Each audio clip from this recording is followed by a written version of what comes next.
100 tahun yang lalu, Eropa dilanda perang besar. Jutaan orang tewas dan cacat, kelaparan terjadi di mana-mana.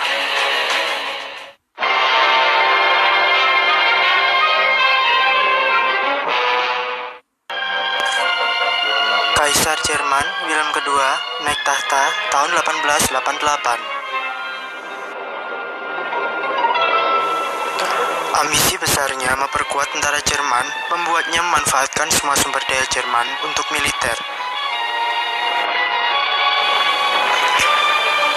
Jerman merupakan negara Eropa yang maju pesat di akhir abad ke-19. Industrialisasi di berbagai bidang meningkatkan ekonomi dan kemakmuran rakyat Jerman. Pendapatan negara bertambah seiring peningkatan pendapatan pajak. Pembangunan terjadi di skala bidang dengan prioritas utama pembangunan di bidang militer.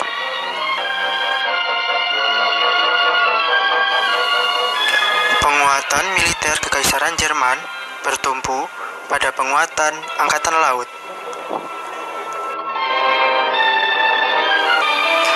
Ketegangan mulai meningkat saat Jerman bersama Austria-Hungaria membentuk aliansi, disusul Italia membentuk aliansi tiga. Aliansi ini dipandang berusaha menyaingi pengaruh kerajaan besar Eropa lainnya seperti Inggris dan Rusia. Aliansi tiga berusaha mengimbangi Inggris dan Rusia untuk menjaga pengaruh mereka di Eropa. Sementara itu, di negeri tetangga, Tsar Nicholas II memimpin Rusia mulai 1894, yang bersamaan dengan kuatnya persaingan antar kelompok besar di Eropa. Saat itu, Rusia memiliki armada militer yang ditakuti. Namun, pengaruhnya di Balkan ditentang aliansi tiga, sehingga Rusia membentuk persekutuan dengan Prancis dan Inggris. Dengan demikian, Eropa terbagi dalam dua kelompok besar, Jerman bersama Austria-Hungaria dan Italia, sedangkan Rusia bersama Inggris dan Prancis.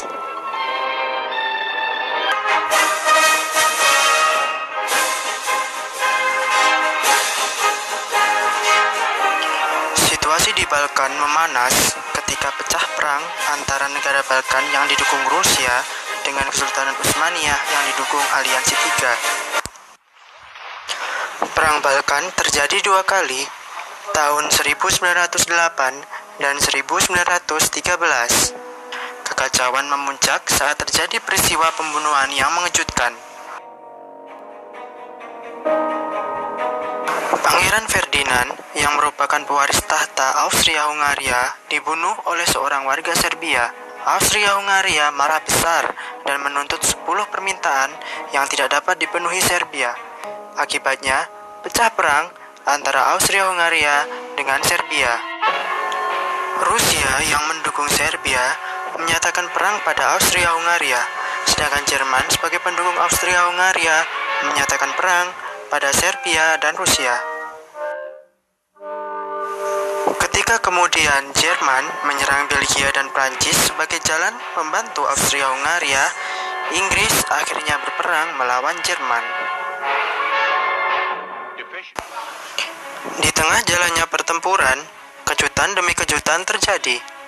Italia yang sebelumnya merupakan bagian Aliansi Tiga justru berbalik melawan blok itu karena sengketa wilayah dengan Austria-Hungaria. Di sisi lain, rupanya tidak semua rakyat mendukung peperangan yang diserukan oleh kaisar mereka. Gejolak di dalam negeri menentang perang dan penolakan kepemimpinan kaisar terjadi di berbagai tempat. Di Rusia, rakyat yang sudah tertekan oleh buruknya kondisi ekonomi ditambah adanya peperangan membuat mereka bergerak. Februari 1917, berbagai aksi mogok dilakukan buruh di seluruh penjuru Rusia. Di ibu kota Saint Petersburg, rakyat mengepung istana, pusat pemerintahan Kekaisaran Rusia, menuntut kaisar menghentikan perang dan memperbaiki ekonomi. Berbagai kelompok silih berganti menunjukkan kekuatan dan terus berusaha menggoyang kepemimpinan Tsar.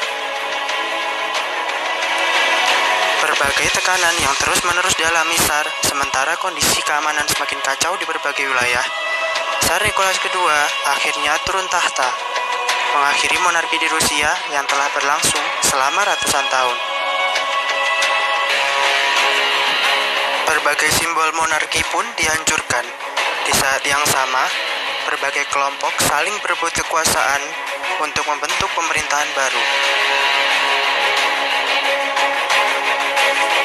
Setelah perebutan kekuasaan antar kelompok sebagai akibat jatuhnya Tsar, pada tanggal 25 Oktober 1917, akhirnya kelompok komunis pimpinan Vladimir Lenin berhasil merebut kekuasaan.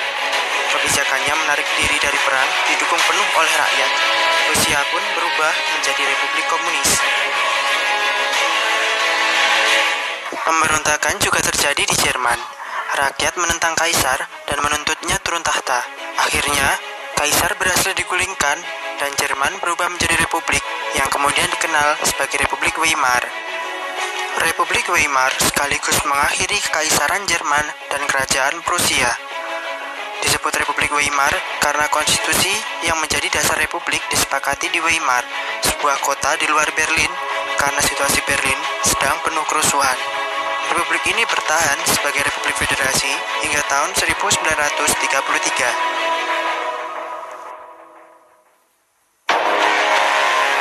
Kerusuhan juga menjalar ke Austria-Hungaria. Berbagai wilayah mulai memberontak dan berusaha melepaskan diri di tengah ketidakpastian kapan perang berakhir, sementara kondisi masyarakat semakin memburuk. Terinspirasi dari pemberontakan di Rusia dan Jerman, rakyat Austria-Hungaria mulai bergerak. Cekoslowakia menjadi wilayah pertama yang menentang pemerintahan dinasti Habsburg yang telah menggabungkan Austria dan Hungaria. Cekoslowakia menyatakan merdeka dan memisahkan diri dari Austria-Hungaria. Pernyataan ini mengguncang Kaisar Karl II dari dinasti Habsburg. Keadaan pun berlanjut. Wilayah seperti Polandia dan Transilvania ikut menuntut penentuan nasib sendiri untuk mencapai kemerdekaan mereka. Akhirnya, tanggal 11 November 1918, Austria-Hungaria pun bubar. Bubarnya Austria-Hungaria sekaligus menandai berakhirnya perang selama 4 tahun. Wilayah Yugoslavia kemudian mendirikan kerajaan setahun kemudian. Setelah dilakukan perundingan beberapa waktu, tanggal 28 Juni 1919, perjanjian Versailles akhirnya ditandatangani oleh kedua belah pihak.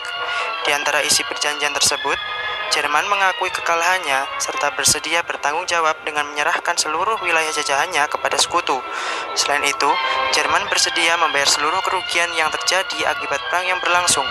Adapun Austria dan Hungaria sepakat memberikan kemerdekaan kepada bekas wilayah kekaisaran sebelumnya yang menuntut kemerdekaan. Pada kesempatan itu, Presiden Amerika Serikat Woodrow Wilson mengungkapkan 14 poin-poin yang kemudian menjadi landasan dibentuknya Liga Bangsa-Bangsa.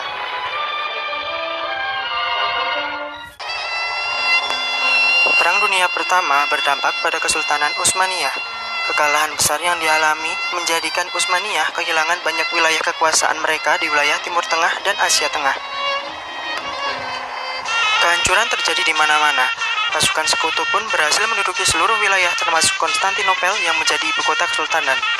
Perjanjian Sevres pun dibuat yang sangat merugikan mereka karena wilayah kesultanan tinggal Konstantinopel dan sekitarnya. Perjanjian ini ditentang oleh seorang jenderal bernama Mustafa Kemal Pasha. Penolakannya tidak dihiraukan dan Sultanan tetap akan menyetujui perjanjian. Kemal Pasha pun marah dan menduduki pusat pemerintahan melalui peperangan. Keluarga kerajaan diusir dan Sultan digulingkan. Turki pun berubah menjadi republik pada tahun 1923 dan Kemal Pasha menjadi pimpinan pertama republik. Dia kemudian mendapat gelar Ataturk atau Bapak Republik Turki. Gelombang nasionalisme dan fasisme juga sampai ke Italia. Partai fasis Italia di bawah pimpinan Benito Mussolini berhasil merebut kekuasaan dan menjadikannya sebagai Perdana Menteri Italia pada tahun 1922. Pidatonya yang berapi-api tentang kejayaan masa lalu disukai rakyat. Mussolini bercita-cita mengembalikan kejayaan Italia seperti pada masa Romawi kuno. Liga Bangsa-Bangsa dibentuk untuk menjaga perdamaian dan ketertiban dunia. Liga Bangsa-Bangsa berpusat di Jenewa, Swiss, dan anggotanya terdiri dari berbagai negara di belahan dunia. Didirikan pada 10 Januari 1920, fungsi yang dimiliki diantaranya melucuti senjata, mencegah perang, serta menyelesaikan masalah antar negara melalui diplomasi. Terdapat 43 negara menjadi anggota Liga Bangsa-Bangsa saat lembaga tersebut didirikan. Pada perjalanannya, banyak masalah yang ternyata tidak bisa diatasi oleh Liga Bangsa-Bangsa. Salah satu penyebabnya ialah ketidakmampuan LBB memberlakukan kebijakan yang mengikat negara anggota, sehingga negara anggota sering melanggar resolusi yang telah dikeluarkan. Selain itu, Amerika Serikat justru tidak menjadi anggota Liga Bangsa-Bangsa meskipun konsepnya dicetuskan oleh Presiden Woodrow Wilson. Tantangan dari rakyat dalam negeri Amerika Serikat yang khawatir ruang gerak Amerika Serikat di tingkat dunia dibatasi menjadi penyebabnya. Kegagalan demi kegagalan ini kemudian menjadikan Liga Bangsa-Bangsa semakin ditinggalkan hingga menjelang Perang Dunia Kedua pada tahun 1939.